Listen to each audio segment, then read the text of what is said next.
Hello out there, Facebook family. It has been a while since I've been on a live, and I'm really excited today because I am bringing back the self-care series. So in the description, I talk a little bit about some of the challenges around the holidays and some of the stuff I've been facing. So it's interesting kind of riding the waves of what's happening right now and being really aware of how beautifully busy things are. So I'm hoping that I can bring Amanda on. It's letting me see everyone else to bring them on camera except for her right now. And today's topic is going to be really cool because we're going to talk about how to create more sacred connections in your relationship. So, Amanda, if you can hear me out there, I saw that you popped on, but it's not letting me bring you on camera yet. Let's see if I can add you there. Tell you just a little bit about Amanda. I know sometimes this kind of freezes in the middle of this, but what I will say about her is she is a sex, love, and relationship expert. She is the founder of Find Your Feminine Fire, and there she is. Perfect timing. So I'll finish your intro and then we'll dive into it because Amanda's methods bridge ancient tantric tools combined with the latest neuroscience to help high-performing women ditch the guilt of unworthiness and embody confidence, radiance, and vitality in all areas of their lives. Wow. Wow, wow, wow. So I cannot say enough about how excited I am to have you here today so that we can dive into this beautiful topic of creating sacred connections in relationships during this time of year where we can experience some stress in relationships. So welcome, Amanda. How are I'm you good. today? Thank you so much for having me. Awesome. So I shared a little bit about your background, and there is some special surprises at the end of this video. You can see it if you're peeking and scrolling down on the link. So Amanda, why don't you tell us a little bit about how you came to be just this powerhouse and this amazing woman and inspiration that you are, who helps other women feel as incredible as they can? Yeah, sure. I love sharing my story. Thank you. And, it's interesting because something I see a lot with really overwhelmed, high performing women and men too, but I work, majoritatively with women and couples.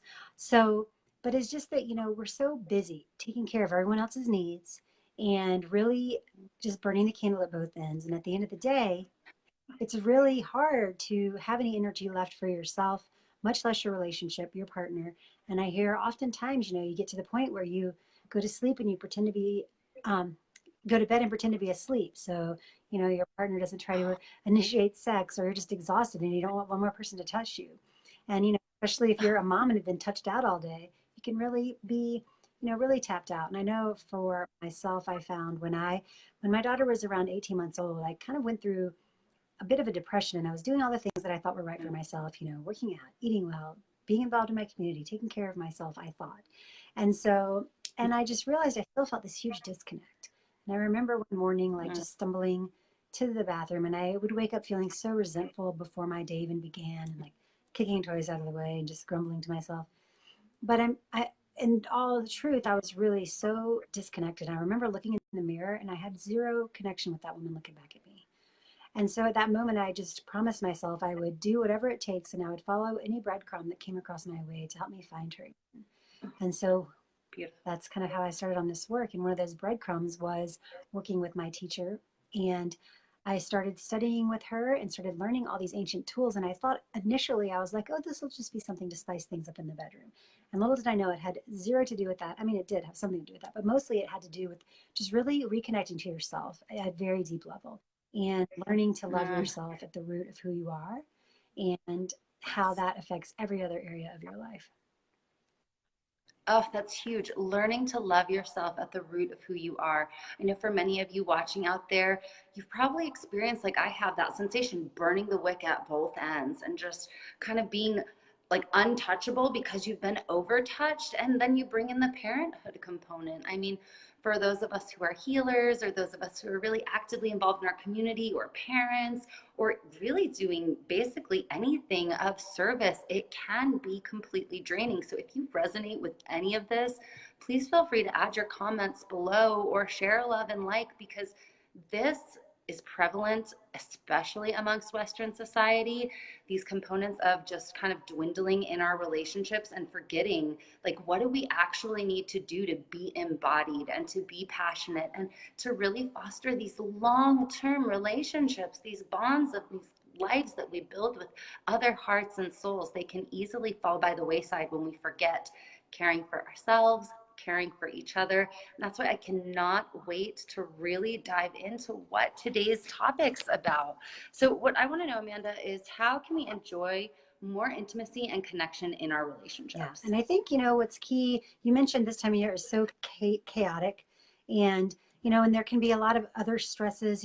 Sometimes the holidays aren't joyful for everyone, and there's, memories that aren't great, or family dynamics can be chaotic. And that can just cause a lot of turmoil in your relationship sometimes. Anyone can relate. But one of the things that I find that are some of the keys to kind of maintaining that connection, especially now and just all the time, is like, it's first of all really understanding the mindset that, you are both divine creatures, and like really Mm, seeking that and honoring that in each other is such a beautiful yeah. way to really deepen your relationship, because you have Mm, this relationship and you can have all these realms that you can connect, physically, emotionally, spiritually, energetically. And so when you can kind of tap into that and have that more of a sacredness around your relationship in itself is really powerful. A lot of times we maybe don't even we maybe take our relationships for granted, or but the fact that you find this connection with someone and there is this beautiful sharing of energy and love, whatever it may be, that is a gift, and you honor that mm. and like really you know give that's kind of in itself just honoring that relationship, and that you have as a separate entity, like your yourself, your partners, themselves, and then you have this entity that you create together. Oh, that is so beautiful. I love that you said really honoring the divinity in each other, because we are divine beings. And when we can look at another soul and really see them and honor them and recognize all their strengths and their faults and the beauty and the flaws, there's a lot of power in that. And then, you talked a little bit more about the connection, the physical, mental, emotional, and spiritual. I love using those kinds of, and the energetic components. I love using that as a gauge for my North Star in relationships. And I got taught this analogy once. It's like people think, oh, you complete me, right? Like you try to find a person to like make you feel whole. And maybe that's not a person's intention, but it's like, we want to have this, like this kind of bond. And what I realized is this is a circle, right? So we're like running around in circles when we're trying to complete ourselves with somebody else. But when we close the circuit and come together as two complete people, it's this symbol of Yeah. infinity. And so for me, that was a really powerful turning point to go, like, I want to do this inner work. I want to find my divine. And I love that you're helping women out there create that passion and bond, because over time, we forget why we fall in love with someone. We forget how to woo them. We forget how they wooed us. And so I always ask my clients and patients, like, why did you fall in love in the first Yeah. place? So And powerful. Anything else on that question? Are you ready for well, the yeah, next and to one? that, just to reiterate, like you mentioned, it's like that is our conditioning in this culture, that you have to be partnered up, or you're waiting for this other part of who you are, which I think, like you mentioned, you have to nourish yourself as a whole, so that you can meet someone in that space of you know of being full. And so that's a lot, I know with your self-care we talk about this a lot, but that's part of what I teach as well, is like you've got to foster this well within yourself too, as well as in each other. So I love that you pointed that out.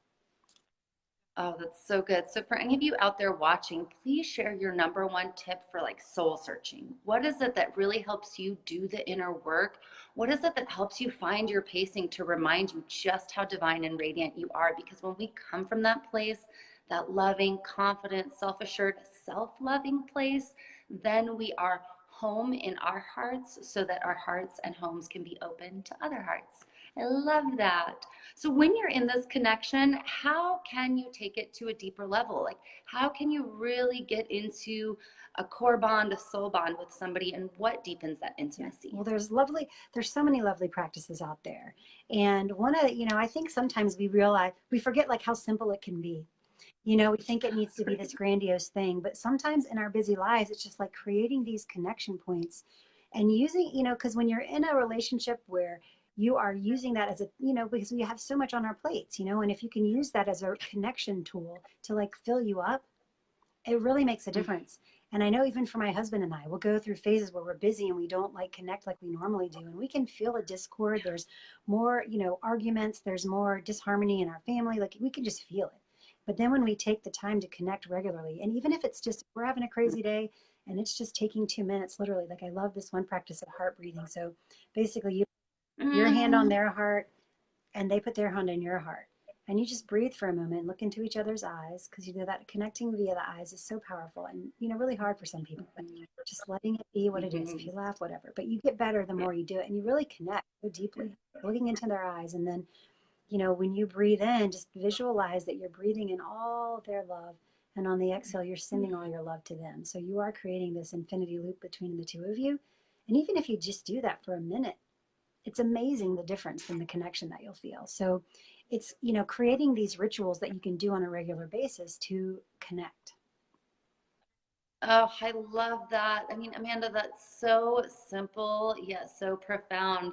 Like you said, we get stuck in the busy and we forget that something just like, hey, I see you, and just holding space for each other for 2 minutes is really powerful. So, if any of you out there are feeling that, like my heart feels good just connecting with you over Mm-hmm. technology, I'm like, oh, yeah. And that is just so, so powerful. So, scheduling time or creating time. I heard something recently. I think it was maybe Esther Perel was talking about how as we get deep into relationships, actually scheduling our intimacy time can be really beneficial, because then it's not like, oh, are you going to initiate? Am I going to initiate? Are we going to drop in?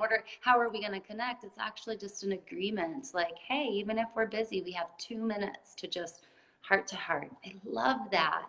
So, do you have any other easy ways to do this and to keep diving Yeah. deep? And I think, like you mentioned too, when you're creating this time together, I think that's an important piece because so many people hate that or they maybe have bad connotations about it. But, truly, if you think back to when you were dating, you knew when you were going to go on a date, you probably put a little more effort into feeling good about yourself before you went out. And it's the same type of thing. It's like you can, sit on the couch and eat popcorn, which is fine on occasion, or you can say, you know what, tonight we're going to connect and like make an effort. And I love, part of the other thing is I think when you find these times to connect is like creating a sacredness to it, like cleaning the space. Mhm. There's a big power in cleaning the space, both energetically and physically, because when you got junk everywhere or books or work stuff or toys, whatever it is, you're not going to be able to fully drop in because something's going to catch your eye and then you'll be thinking, oh man, I forgot to send that email, right? So Yep. it's like cleaning the space and just really making it a sacred environment that you can come together from that space. So that's another way. So, Just simple things, right? yeah, a little bit of extra effort, right? And I love that you mentioned that, in the beginning when you're dating, it is, when you're going out, you put this extra time in, maybe you put a little bit more essential oils on, or, your organic lip gloss or whatever it is, but remembering those little things and putting that effort in, because there is beauty in like the shallowness of starting a connection, and then there's something that happens when you start to really dive in with somebody and you start to really build those bonds that we kind of get like comfortable, and we got to keep pushing ourselves outside of our comfort zones and leaning in just a little bit more and continuing to just build those bonds, because they're so important and so essential. And I just love that you're out there in the world supporting relationships and women. And it's such an honor to have you here Thank you. today. Yeah. Awesome. Any last words? And will you please share some exciting information about this gift that you're offering to Yes. everyone? It's just remembering like it's just an intention, like anything in life. It takes effort, intention, anything you want to grow and nurture. Think of a plant. Think of anything that's alive. It needs nourishment, it needs time, it needs Yeah. attention. And so, like anything, you have to give that to your relationship. So it can build, Mm, so it can continue to thrive and evolve. And I think when you have that kind of mindset around your relationship, that it's like a place for growth. It can be a place for so much if you allow that. And so just knowing that, and it doesn't have to be complicated things. It's simple. That's my big. I know the reality of life. We're busy people. So, yes, if you have the time that you can create these beautiful 4 hour rituals, not everyone has that, but on occasion, if you do, great. But so it can be 1 minute, it can be 2 minutes. So, I love sharing easy, simple tools. And with that, I've got some of my favorite connection practices that I am sharing. I have a free gift for you. It's you can go to amandatesta.com/intimacy and get 2 of my favorite practices. And the link's below. So you can check that out. And the first one is just kind of a really great way to communicate and open up. And then there's another like really great connection practice that you can do to really embody that. Ooh, that's so awesome. I know I'll be signing up because I love connecting. I love finding new ways to build bonds with friends and partners and things like that can be so useful to just have these little check-ins, these little extra intentions, and find out more about Amanda. She does an amazing podcast called Find Your Feminine Fire. I think episode number 7, I was on there talking about honoring sacred cycles. It's just been such a blast getting to know you. I'm constantly inspired by the work you're doing. And thank you to all of the women and the men out there who benefit from what you're doing. Thank you too so much for having me. And I love all that you're doing. So thank you. Awesome. If you have any questions, feel free to reach out to either Amanda or I. Her links are in the comments below. Grab her free gift and let us know how that goes for you. Is your partner into it? Was it a challenge? The eye gazing thing is huge. I know that brings up a lot for people. So try these little tips and tools out. And here's to all of the wealth and abundance in your fruitful relationships. Thanks, Amanda. Thank you. Bye, everyone.